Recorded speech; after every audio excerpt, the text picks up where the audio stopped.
Hello, everyone. Welcome to today's MCD live session. And I'm happy to see everybody who has joined and whoever is going to watch this today. So, before we begin, um, of course, you might have all read the title of today's session, of today's topic by now. But if I had to ask you about presence, um, when do you think was the last time you were actually completely present in a moment? And when you understand the logic or the definition of presence in your mind, what comes to your mind? What does being present mean for you? And if you are clear about that definition, when do you think were you actually present in your life for the last time, if you can remember, if you can recall? And by that, of course, right now you might be physically present as you might be listening to me, but I'm talking about being actually present. Now I'm coming towards the actual definition or actual idea behind being present, right? Now, why I say that? Maybe because you might be sitting with your family, and at the same time, you might be thinking about work. You might be sitting in a class, and you might be thinking about home, right? When you will be going back home, right? And maybe you are working, and at the same time, you are worrying about something that may have happened yesterday or maybe 2 years ago. And maybe you are having a conversation, and halfway you realize that you missed, um, like you were hearing words, you were listening to what was being said, but your mind was somewhere else, so you don't remember exactly a part of what that was said. All right. So it could be absolutely any situation in which you weren't there despite you being physically there. And sometimes, you might be reading a book and you have a mission to just complete that book within a day, or you're just so immersed in that thing that it's difficult to have a meaningful conversation with absolutely anybody. So today we are going to talk about how to not be that way, how to actually be present and not just physically present, but mentally present. Because I feel like we have talked about active listening, we have talked about mindfulness, pausing. So, how do all of these things connect when we talk about presence? So, today we are going to talk about it. And before we get into the conceptual part, we are going to understand what we actually mean by it, by living that moment, by feeling the presence, because it is a psychological skill that can be learned, and it can influence the way you think, it can influence the way you make decisions. Decision making has to be responsible, and responsible decision making requires that your brain is present in the moment rather than wandering around into thoughts that may, of course, distract you. So, just we're just going to understand what it means by feeling it, by uh, by actually experiencing it, right? So, as I hope all of you are sitting comfortably, we are going to do a witness practice right now, which is a mindfulness activity to help you understand and experience the experience presence in its practical way rather than just a theoretical understanding of it. So I hope you're all sitting comfortably, and I want you to sit upright, and maybe if you were working or you might be thinking about something, your body might feel a bit stiff. So I want you to just relax your body.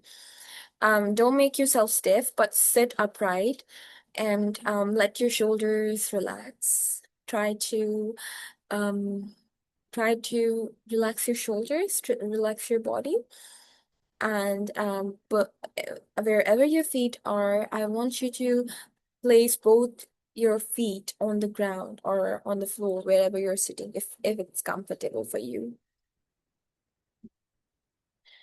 This, I hope you're all seated comfortably by now, with your shoulders relaxed, your body relaxed and loose, and your feet on the ground, if it's comfortable.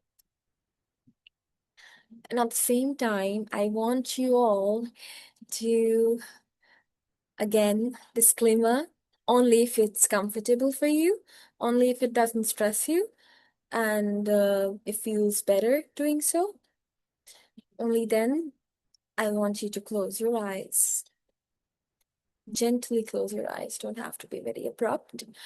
Just close your eyes and try to keep them closed. And now I want you to I want you to take I want you to breathe in through your nose, a very slow breath, and hold that breath in for 3 seconds. 1, 2, 3. And now exhale through your mouth.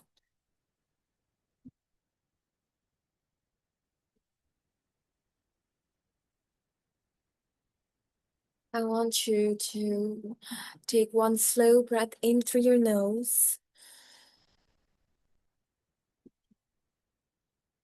and breathe out from your mouth.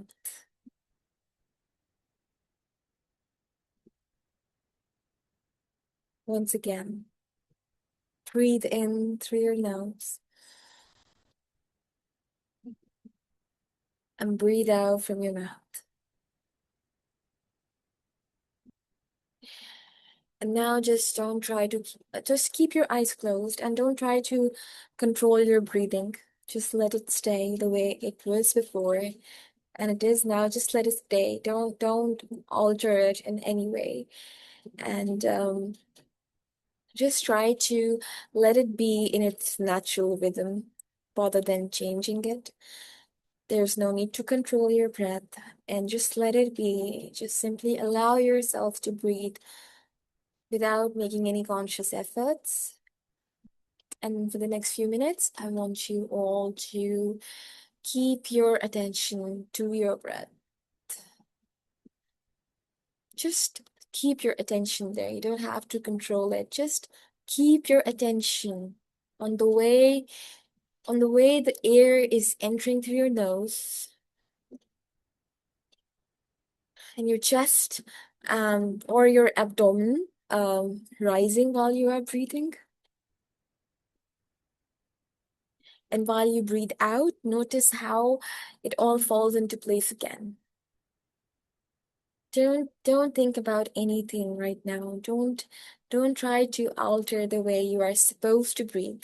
Regardless of what the pattern is, just focus on it and feel it. One breath at a time and then the next. Just keep your focus on your breath. And it's not possible to actually get rid of all your thoughts at once. While you're doing this, of course, you might be getting some thoughts and you will be able to notice it. There might be some thoughts that start appearing. Maybe you're thinking, what are we going to do next? What are you going to do after the session? Maybe you are remembering something that happened earlier today, or maybe you are remembering something embarrassing. Maybe you are thinking about someone, and that's fine. That's all fine. You don't have to stop your thoughts. You don't have to stop these thoughts. Just notice them. Every single thought that you're getting, it's like a car that's driving past on the road, and you're just noticing it. Like these thoughts are like cars on a highway. You're noticing it and they're passing, and you don't have to chase after those thoughts. You just let them move. You just let them go past you. And while you are noticing these thoughts, these cars on the highway, ask yourself this question, that who is noticing these thoughts? Who is noticing these thoughts? Don't answer it right now. Don't tell it to me, or or don't share it in the chat box. Just think about it. Who is noticing these thoughts right now? And it is you who's noticing these thoughts, right? It is you who's noticing all these thoughts. So while you do that, just notice that there is a part of you that just observes.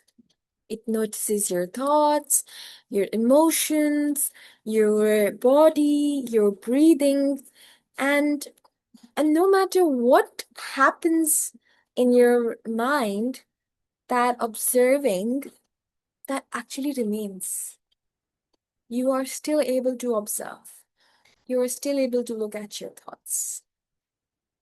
No matter what, you can observe it, you can look at it without it controlling you. And just stay with your eyes closed for another 1 minute.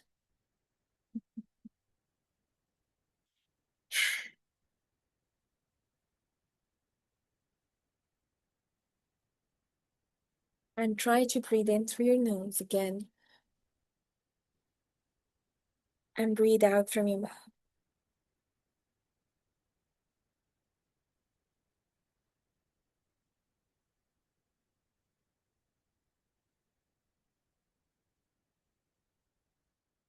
And now I want you to slowly open your eyes. If it feels comfortable, you don't have to rush that part.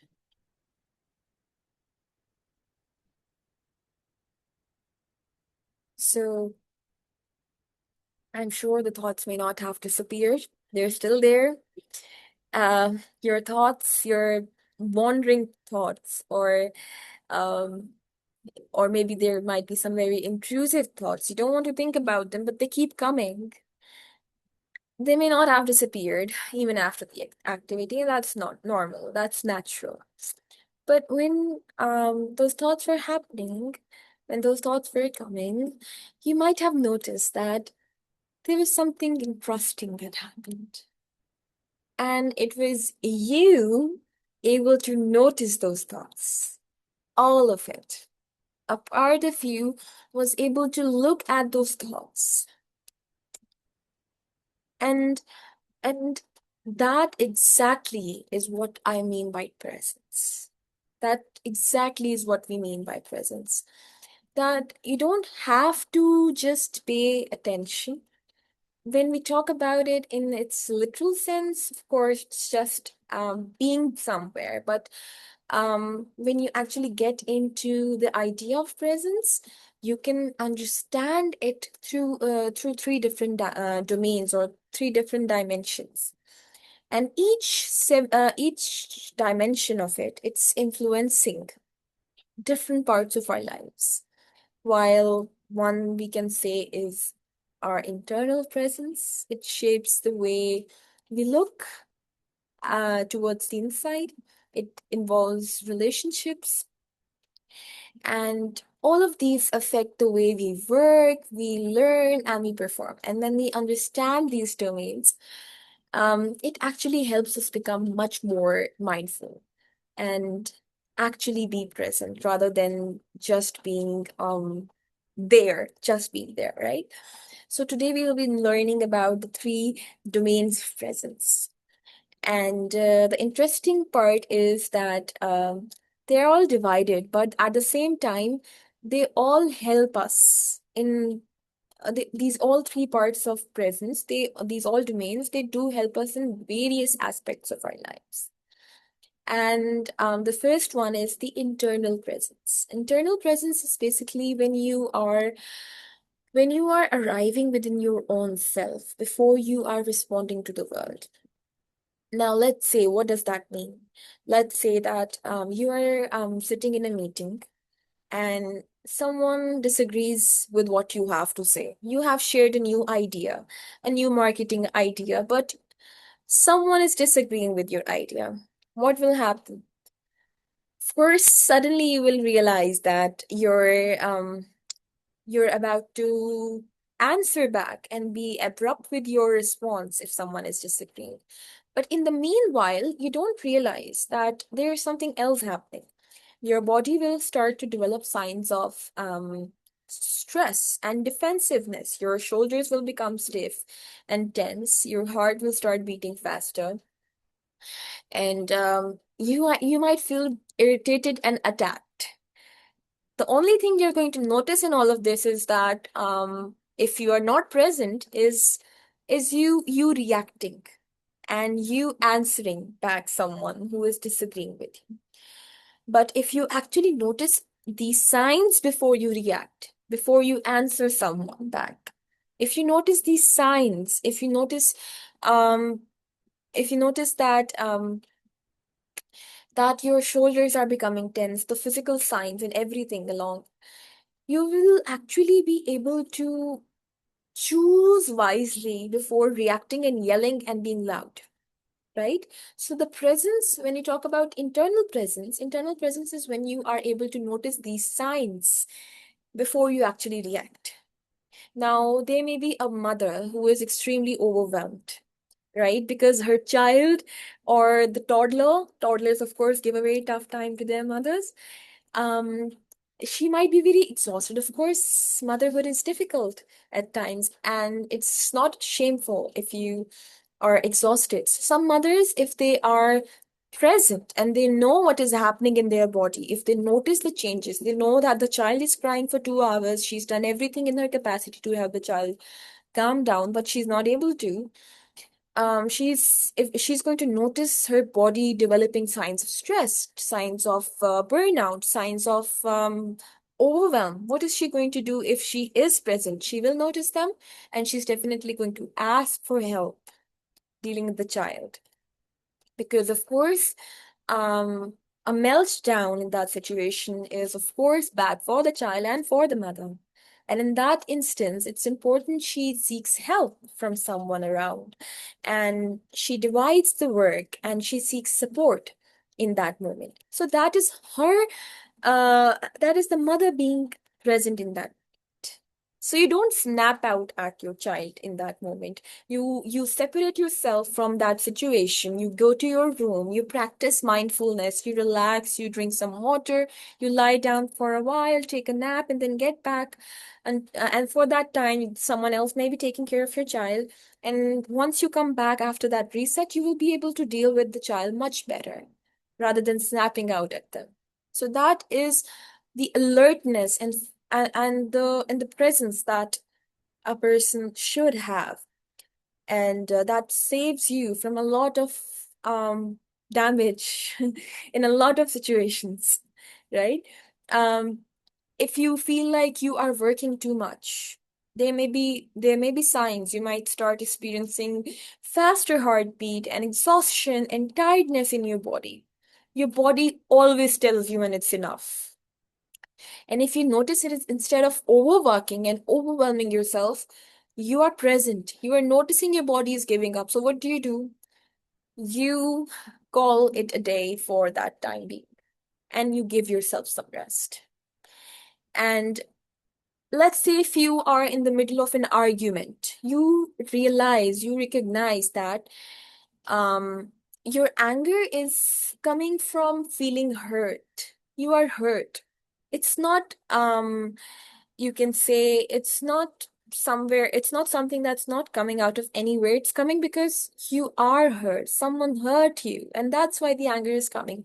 Once you understand it, you will do things to help yourself get release from that hurt and release from those negative feelings. So, all of these are examples of how you can be internally present, being aware of your internal state, of your body, of your mind, right? So that actually helps you stay in a place where you can take better decisions and with better outcomes rather than quick and impulsive decisions. Just because of a feeling, you try to understand where it's coming from, why it's happening. And just a moment of the space for yourself can actually help you take much better and responsible decisions. The second domain when we talk about is relational presence. Relational presence is particularly of more importance because here another human being is involved. And this is the one where we struggle the most. Let's just say you are talking to someone and they kept looking in their phone, they're scrolling on social media, they are not paying any attention to you. Or, at times, uh, let's take the example of a child. That a child may come to you and they may narrate to you how their day in the school went, and you might just be nodding and you might not be paying attention. Of course, the child would feel that you are not present in that moment. And someone may have nodded while talking to you, while you were saying something, they may have nodded, but they didn't actually mean it. So they did hear your words, but they were not really with you at that moment, exactly the way when your child is telling you about their day and you're not able to pay attention to that. So, what does that do? It makes the child or the other person feel, or you feel, when someone's not paying attention to you, that you are not getting your due amount of attention and respect. Why are you wasting words where you're not being heard? You're just listening. You're not paying attention at that point. And sometimes, um, what's more important rather than what someone has to say? It's the way someone is saying something, where they are coming from. Just the way we are looking at our own internal state, it's very important that when we are connecting with other people, we try to also understand that where they are coming from, why they are saying some certain things, and why they are talking to us. How is it going to help them? Because people are not only there for you to give them advice, sometimes just people just want to be understood for what they're saying. They don't want you to nod at them or what they're saying, and they just want you to make them feel like they can be more open, they can be trusting, um they can talk about certain things uh and that they can be honest about, and they don't have someone in front of them who's of course judging them for it or not listening to them at all. Right? Sometimes people just want to talk, just to be heard, just to be understood. If you actually pay attention when a child, for instance, is talking, you may ask, how's your day? And you're just going around in the house doing your house chores, and you may listen to your child say, I'm fine. But if you actually pay attention, there may be times when the child may not be fine. And just because you did not pay attention to your child, um, there may be a time when he or she may come up with this complaint that, regardless of what I say, you don't actually see me struggle. So there's no point sharing anything with you. So I don't tell you that I'm not fine. You don't notice it. You just say it for the sake of saying it, right? So a child may be saying, I'm fine, but they may have tears in their eyes, and we don't look at them, we don't pay attention. So we are not present. We are not fully present. Or your spouse, your husband, your wife, they may be really upset. They may be really quiet, quite much quieter than usual. And instead of actually asking how they're feeling, you assume everything's okay, and maybe you don't actually pay attention to them in the usual days. So even their silence and them being quiet doesn't actually make you realize that there may be something wrong. It doesn't seem unusual because you don't pay attention to them anyways on the other usual days as well. So them being quiet or acting unusual may not be something that is of quite relevance to you because it's usual. You don't pay attention to them anyway. And how does that end up? That ends up being the relationship ending up dismantled, and in ruins, of course, because it results in the other person feeling like I'm not being heard, I'm not being valued. What's the point of all of this? That even my quietness, some people say that I feel invisible. I feel invisible. I feel unheard because there are changes in behaviors, there are changes in life, they are ignored by the other person. And they may just act routinely, like very usually, that's the way they usually act. And that has a disastrous impact on the other spouse or the other person because you may feel like it's not making any difference, but of course, these things do make a difference when you are not being present, especially to the people who are very close to you, who depend on you. And that's how relational um, presence is extremely, extremely important.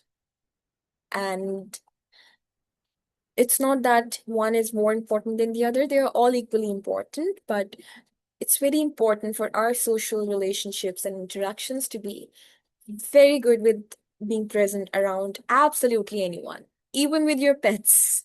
Pets do feel um, a lack of presence as well when you're ignoring them. And so, as human beings, you can imagine how impactful you being present actually is. Then we have task presence. Um, it involves being present in what you are doing, things that you do. Let's say that you were doing something to such a strong extent that you actually lost track of time. Maybe you were writing a novel, you were writing an article, or you were painting, or you were cooking, and you didn't realize that 4 to 6 hours passed by while you were cooking.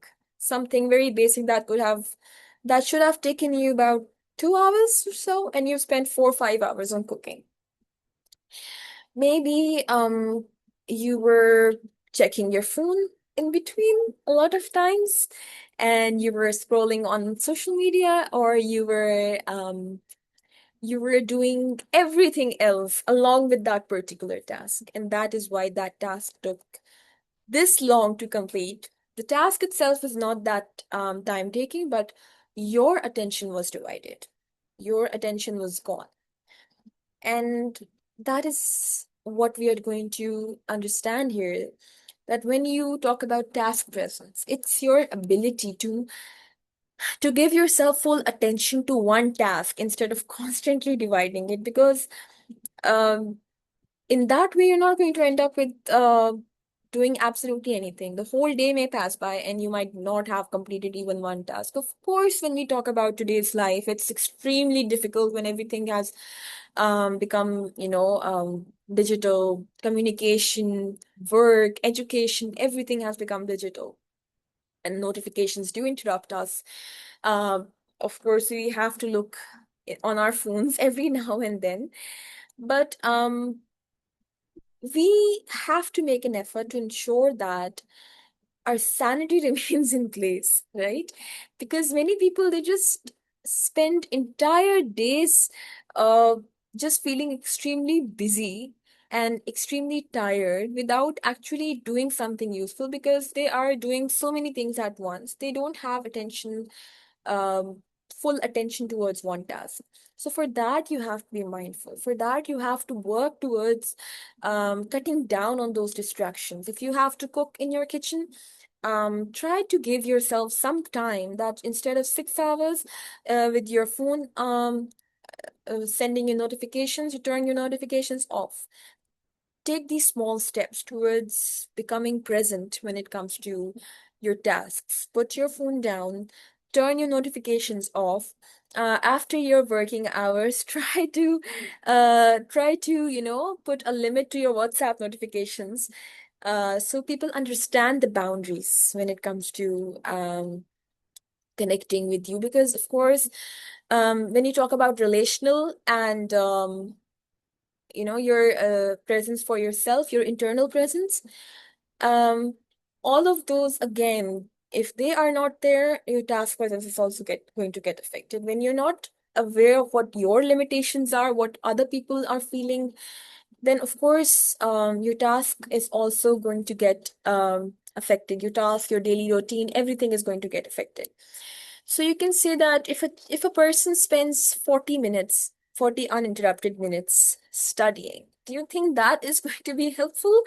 Or maybe 6 hours of wandering around and using their phone, attention is divided. In fact, research has there are researchers that actually tell you that too many distractions definitely affect the way your memory retention works. Your memory retention does get affected if there are too many distractions while you're um, trying to learn something or remember something, or even when you're trying to understand certain concepts. Your cognitive abilities do get affected uh, when you have too many distractions and so much division of attention, right? Can you imagine a surgeon performing a surgery with distractions? No, you cannot, because it is something that requires our utmost concentration, right? So for having appropriate task presence, you need to cut down on these distractions. And that is why all these three domains, none is more important than the other, but all these three domains, they are complementing each other. All these three domains need to be in place. You have to be present when you are with yourself, with your reactions, with your internal state of mind and your body. You need to understand what is going on so you can take help. You can seek help at the right time. You need to be aware with your relations, with your relationships, with your children, your spouses, your parents, your family, your friends, everybody. You have to be there when you are there. You don't have to be wandering around uh, in your thoughts. All right. And task presence. If you want to ensure that you're more productive, you're more efficient, and the time doesn't just run, we're always like, the time's passing by really quickly, because a lot of times we're just wasting time. We are not dedicating our entire attention to something. We are not being fair with the task. We are not being fully engaged. We have too many distractions, and that's why it gets affected. It affects our time, it affects our energy. We get more exhausted after doing some really small work or small task because we're not paying full attention to it. So, I hope you all understand the three domains of presence by now. And by as we come to the end of the session, again, as I always go after we have a reflection, uh, I want you to reflect today on in which areas of the or which domains do you think that you're struggling, and in which domain do you think that you are actually um what was the third domain? It's task presence. It's task presence.